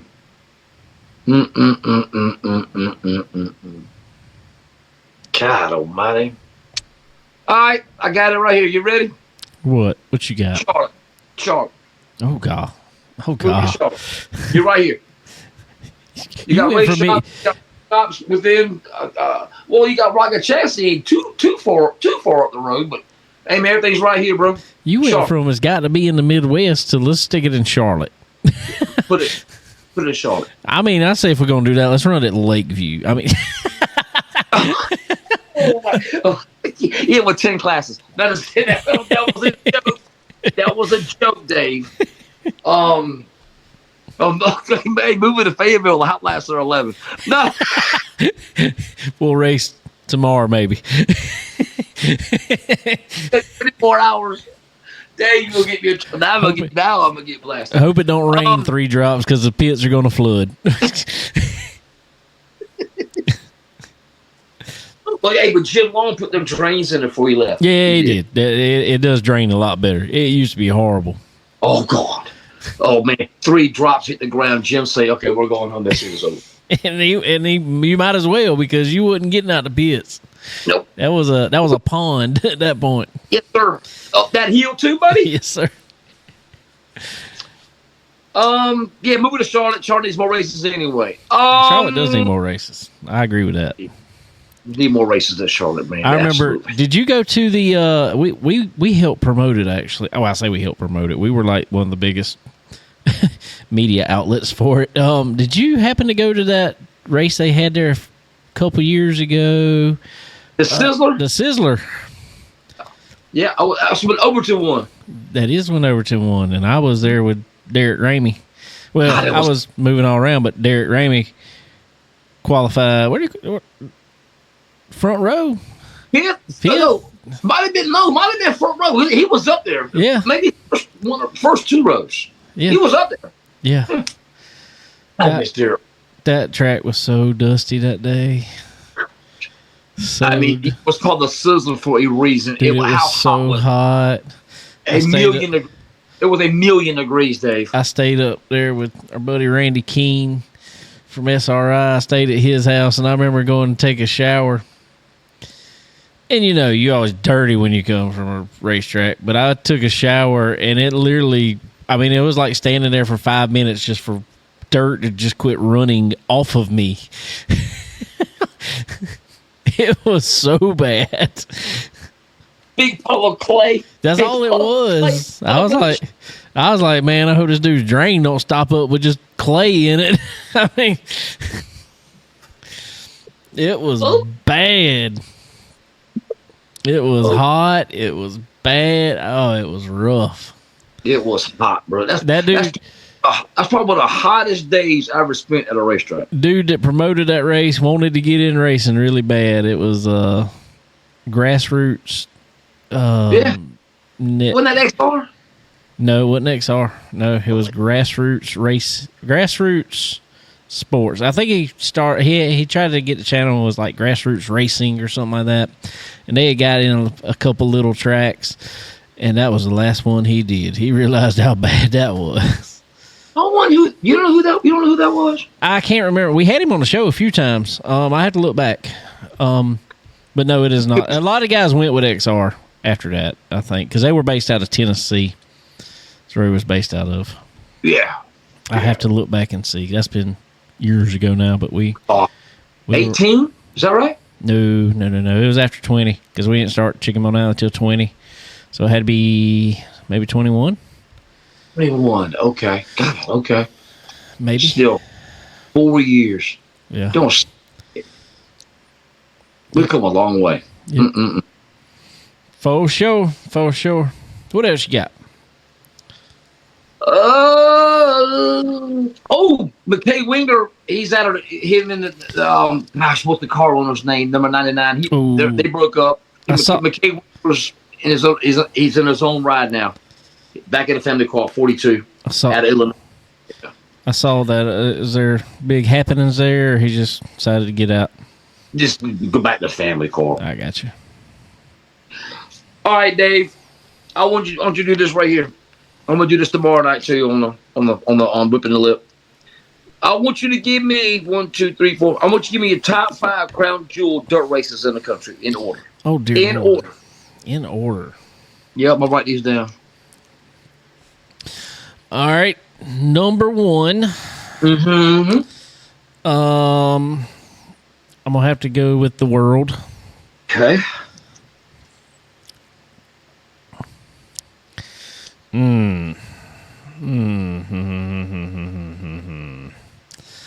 Number 2. Mm-hmm. This is 2 and 3, but okay. I'm debating which order to put them in. Okay. Obviously, oh god, I just had a brain fart. Falls. What's the PDC, baby. PDC? Yeah, Prairie Dirt Classic, and the Dream though are a real close to me. A real close 2 and 3, but I'm gonna go with PDC number 2. 3. Golly.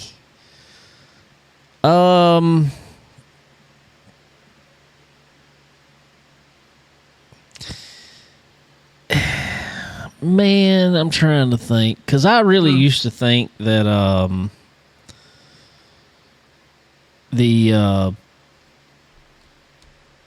oh god, what's the final race for Lucas? That is the Oh God, you serious, bro? No. Hold on before you say it. What is that race called? The DTWC. DTWC. All these letters I always forget. I forget the name of songs. I'm one of them people. I forget.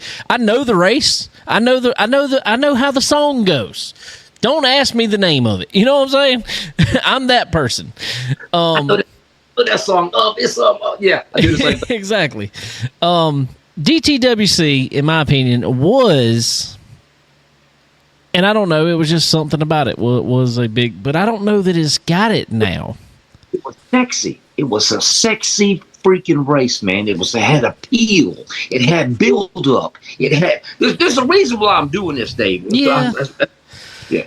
I'm gonna go with the. Oh god, you ain't gonna like this, but I'm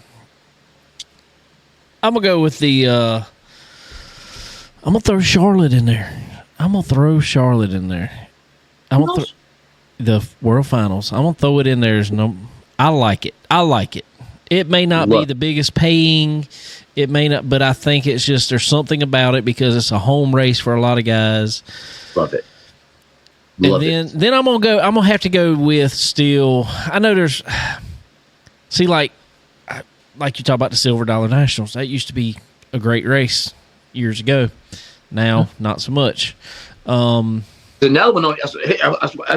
There's one more I'm gonna get to. It's lost everything. Actually, two. So I'm gonna have to just go with DTWC as number 5 there. All right. And it's not as sexy as I think it was, but I'm gonna have to keep it there. There's a reason I'm doing this, buddy. There's a reason why I'm doing this. Okay. All right. My top 5 is World, of course, PDC, Dream, North South.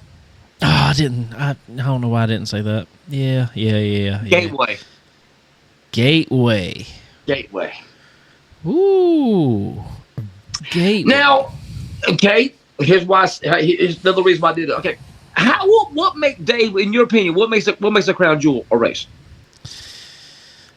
I think it's just,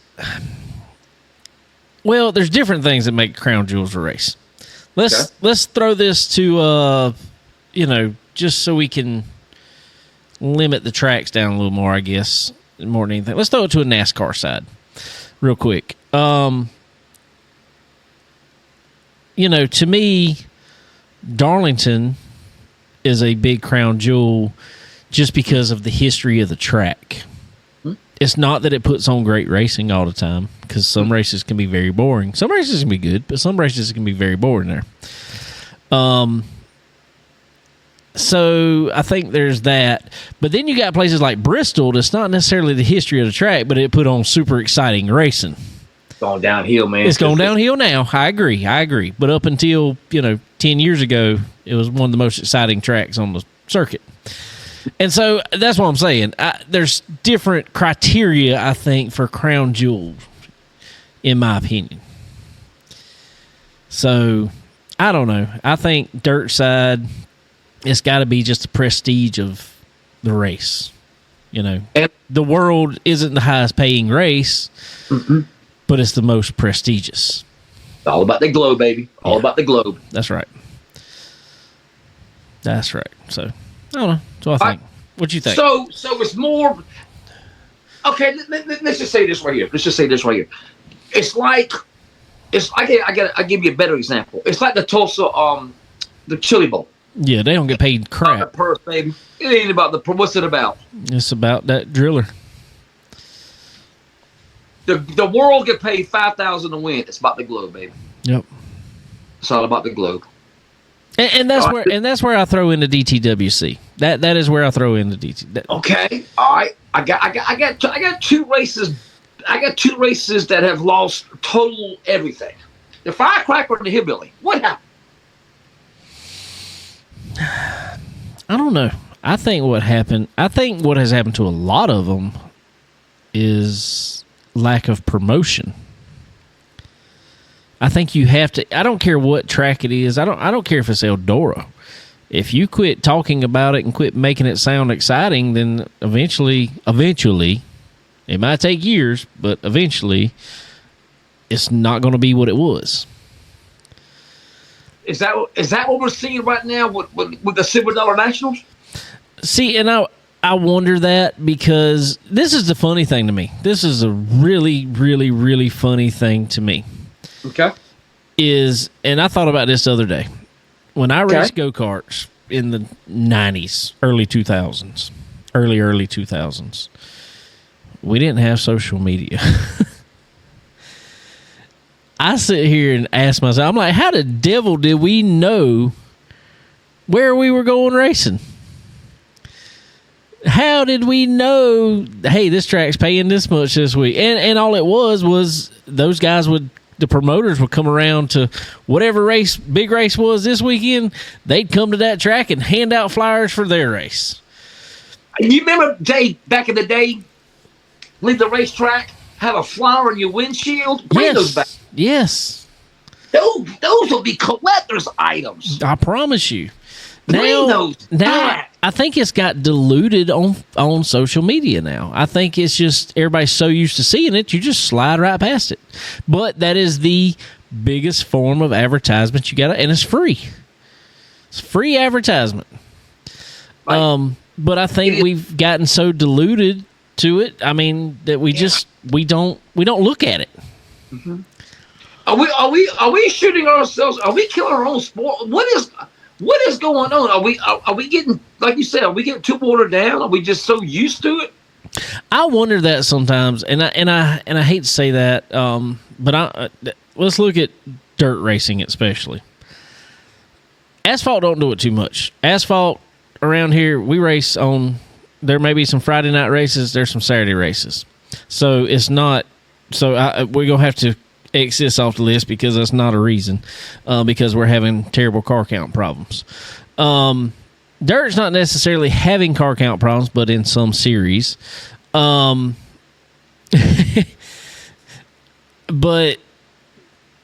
there's racing going on almost every night.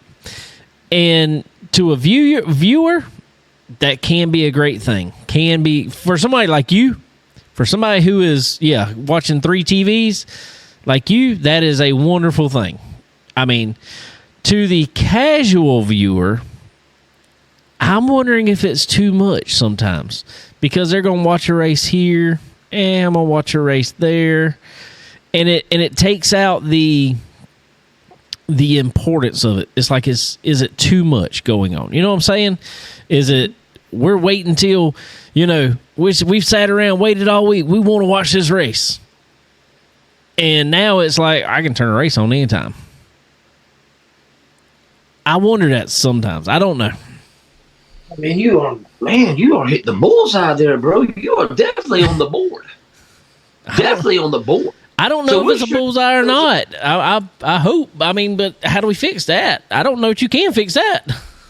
Well, Dave, listen to this. Okay, here's what's going on this weekend. Okay, you got the $7 Nationals, right, paying $75,000 to win. Remember that, right? Why would you even? Picture this.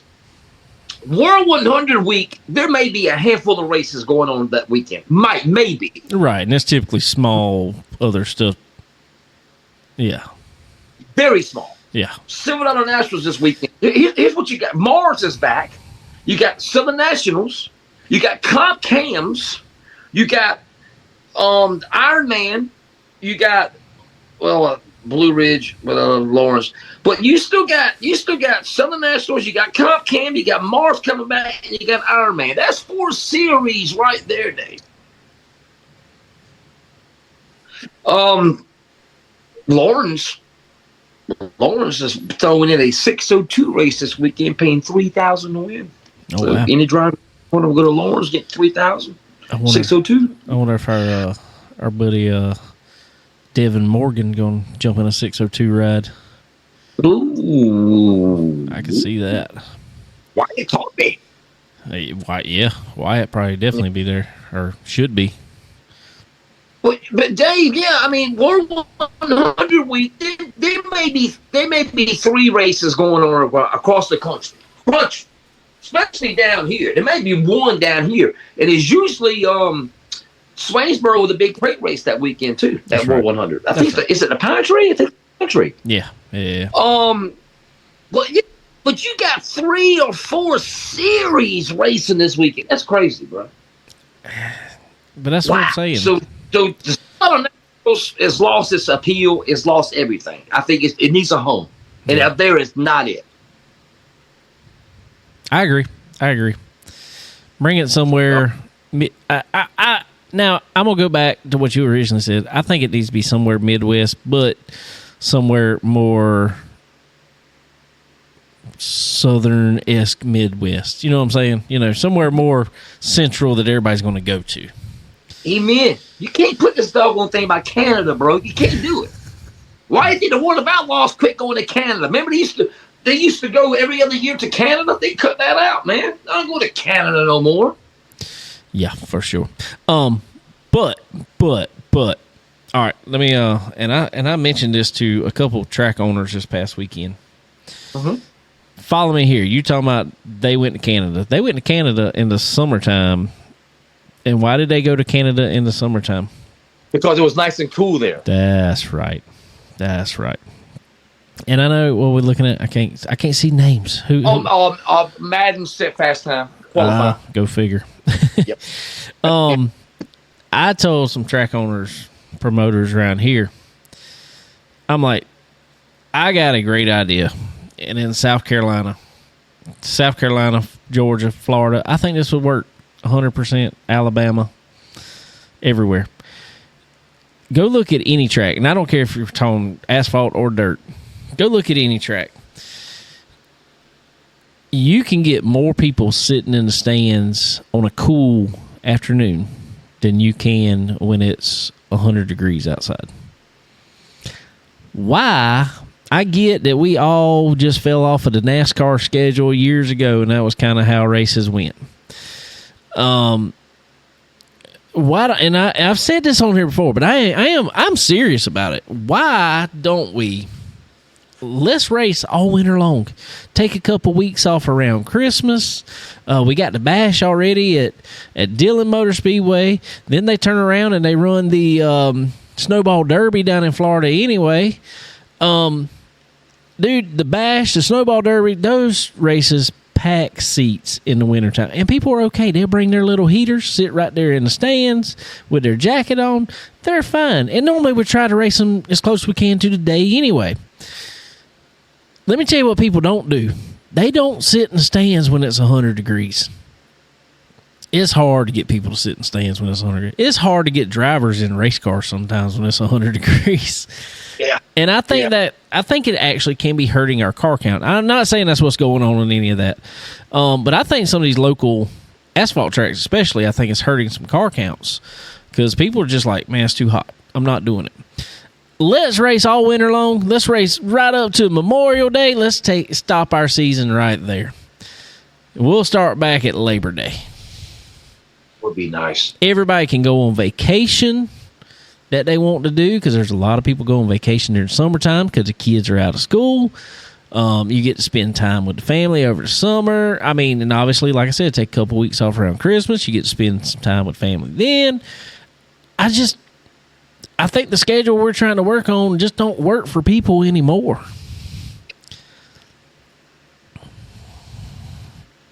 I was so hot. I was so hot at doggone Cherokee early this year, man. You ever sweated bullets where you got the big drops of sweat come down your arm, bro? I promise you. I don't know, but I'm on that train. Let's quit racing in the summertime. You know, and I told you, that's what Trent Ivy told me. What was it, June the 12th? I was there for Cherokee with the Hunt the Front. God, what a great race that was, though. Oh, yeah. That's what Trent Ivy said. Hey, man, I'm ready to take the summer off, man. Come back in September. Well, and Trent's one of them, too. I mean, he's like me. I mean, he's got a day job, works hard, and he's outside every day. Outside in it, yes, sir. And so when you're outside in it all week, about the last thing you want to do on the weekend is be out in it even more. Unless you're on a lake on a boat somewhere or something. I mean, but what also is good about that is the tracks up north, they're still going to run over summertime. Hey, that gives people a chance to travel to it if they want to go race at it. Try somewhere different. And then what that's going to do is those guys that race up north in the summertime, well, they're going to have somewhere to come race down in the south in the winter. Like our buddy Mac McGrew. Yeah, Derek McGrew. Yeah. That's what they do. Yeah. They know there's not racing going on up there. They come down here. So let's race. Let's race all winter. I'm good with that. I am too. Start early. That's gonna get cool. Start early during the day, and we'll be fine. Yeah. Hey, sign me up. I know. I'm probably beating a dead horse there. You both built soapboxes tonight, man. Great. That ain't no more. I'm just. It's okay. I'm just butt hurt. It's okay. Man up, Dave. Oh my god. Oh, that's funny. Oh, yeah, it's great. Oh well. What else you got before we wrap this show up? I did tell you what's going on this weekend. I didn't tell you about Friday night. Of course, we got first night $7 Nationals. Man, I think I'm going to Swainsboro, bro. Yeah. Thinking about going to Swainsboro Friday. There you go. There you go. Thinking about it. I might go to Swainsboro Friday. You like some Swainsboro. Oh, man, that's one of my... If you ain't never been to Swainsboro, you need to put that on your bucket list. It's the doggone Furbury in the South. There we go. Everybody head to Swainsboro. Huh? I said, so everybody head over to Swainsboro. Yeah, man. I think I might head to the borough. There you go. The borough. There you go. Well, real quick, want to give our friends up at Fresh Chef a good shout out. If you are in the, where Jason wants to put some more races at, up towards Charlotte, go check out our good friends up at Fresh Chef. It is some of the best food you will ever eat. I promise you. Got the best menu. I mean, it's got anything from prime rib right on down to shrimp and grits and everything in between. It is some awesome food. Awesome food. Cheeseburgers, whatever you want, and some of the best food and drink specials every day. Go check out our good friends at Fresh Chef up in the Race City area. So, and also right here in Florence, South Carolina, come check out our good friends at Dixie Made. Dixie Made right here, like I said, in Florence, right here at the flea market, right beside the flea market. Everybody knows where the Florence flea market is around here. You see it when you're on the way to Myrtle Beach. So, it's right down the road from Buc-ee's. So head over to Dixie Made. Tell them we sent you over there. Got the best brands, top to bottom, from hats to flip-flops. I don't care what you need in between. Shirts, shorts, belts, sunglasses, knives. I mean, just everything you need from all the best brands. Head over to Dixie Made right here in Florence, South Carolina. Also, MPM Marketing. Tanya texted me the other day. We were picking around back and forth. We were joking because I try to rotate out banners out over here because I only got room for so many. And we got an MPM one, so I need to rotate it in. It's time to what's up? Yeah, I know. It's time to rotate it back in. So we'll rotate a good old MPM Marketing. See, we got it right here on the screen. Love it. But go check out MPM Marketing. There you go. If you are trying to get in this racing game for sure, you got to know somebody that knows what they're doing on the marketing side. That is the name of the game these days.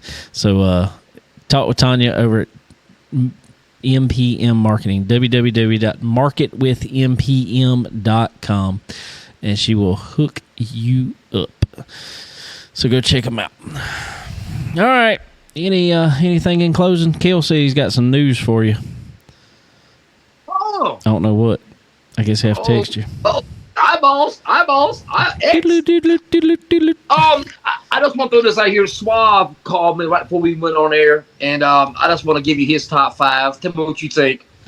World Dream, DTWC, North South, PDC. PDC 5th. How did he put the PDC 5th? I'm about to hang up. He said, I'm just trying to be biased. I said, Suave, I'm about to hang up on you. I'm about to hang up on you right now, bro. You cannot put the PDC 5th, bro. Come on, man. What was his reasoning for 5th? He wouldn't be biased being his home track. I mean, he lived right there in February. I know, but still. Yeah. Wow, Suave. You'd be all right, bro. You can be biased. Oh, this was Kale's news. He just said it. He said he got dirt vision for his birthday. His birthday was yesterday, so happy birthday, Kale. Mine was Saturday, boss. Oh, that's right. Yours was Saturday. Happy birthday to both of y'all. Wow, how about that, Kale? All right. Well, tune in tomorrow night there, Kale. We'll go back to the Hell Tour. There you go. Go check out Ripping the Lip. Week 4 point champion. Can you believe this? I am so proud of Zach Mitchell and the whole. I am so proud of Zach Mitchell. I like it. Maybe after it's over, I just want to get that out of it. We'll have to get him on here. We had because right now he's racing a lot. So after he's done with all this, we'll have to get him on here one Monday night. Absolutely. Make it happen, Dave. We'll try. I know somebody. I knew. Exactly. Yeah, I knew Exactly.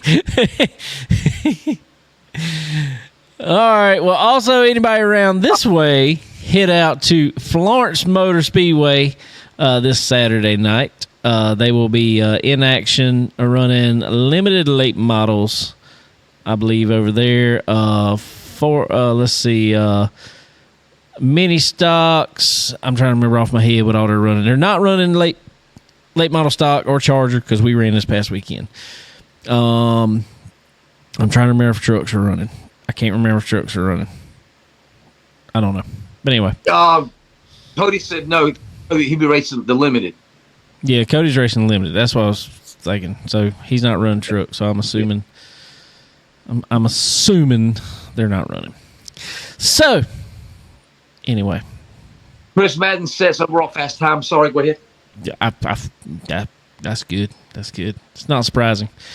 He's another one. Yeah. He gets with a new team, and all of a sudden he sets the world on fire for a while. Yeah. Oh, you're gonna get me in trouble. I'm not trying to get. I mean, that's just what he does. I mean, I know it's facts. That's what's so bad about it. It's facts. You're not telling the truth. I mean, you're not telling lies. It's the truth. It's facts. It is. It's facts. So anyway, all right. Well, I appreciate you coming on here as always, sir. Appreciate you, Mr. Dave. I think we'll have. I don't know when he's going to be back, but I think Connor will be back here in a few weeks, hopefully. Depending on his class schedule for next semester. He is coming back though. He says he's coming back. So Yeah. we'll get Connor back in here. He's he had a rough weekend. He spotted for me Saturday night, so. Oh, he did? Yeah. Oh, okay. Yeah. Did he tell you had that driver behind you? No, well, not Saturday night, because he fell out the race Friday night when that happened. Okay, my bad. Okay. Oh, but anyway, cool. All right, guys. Well, we sure appreciate everybody hanging out with us tonight. Like I said, Jason, I always appreciate you hanging out with us and coming on and talking some dirt racing. One of these days, we'll actually get back. Won't hold you up the whole time and get back to actual dirt with the dirt with Racing Jason there. Oh, God. He just does the whole show with us now. I missed my logo. I can tell you, I missed my logo. I know. I'm sorry. It's all good. I'm sorry. I have to throw it on there every once in a while It's now. all good. No problem, man. No problem, man. I'm glad I love you, Dave. I'm glad you had me on. Thank you, bro. I appreciate you, man. It's a ton of fun. All right, guys. We appreciate all y'all. Make sure to head out to whatever track you can get to this weekend. Yes, sir. Oh, tomorrow night, Ripping the Lip X. Don't forget. That is right. Ripping the Lip next week. Oh, I got something to speaking of real fast before we get off. I told you my idea was going to get shot down by everybody really quick. What idea? About how to get rid of this droop rule. Mandate a length or limit a length on the left rear shock. What did I tell you? I told you they would shoot that down. Yeah, they did. But nobody gave a reason why. What's the reason? I think it'll work. It will work. Yeah, why wouldn't it work? It will. But nobody really remembered. But they didn't go in detail either, though. They didn't go in detail. No. They did not go in detail on why it wouldn't work. They just said, oh, it ain't going to work. All right, well, tell me why it ain't going to work. Exactly. But nobody want to go in detail. Because it won't work for them because it's going to mess up their setup. Oh, well, yeah. True. That is exactly why. Yeah. So anyway. All right. Yeah, I'm telling you, it will work. It will work. It will solve the whole thing. Yep. Promise. All right, but anyway, like I said, appreciate you. Appreciate everybody listening out there, and y'all go check out Ripping the Lip tomorrow night on X, and we will catch y'all next week. Have a good one. Have a good week, Dave.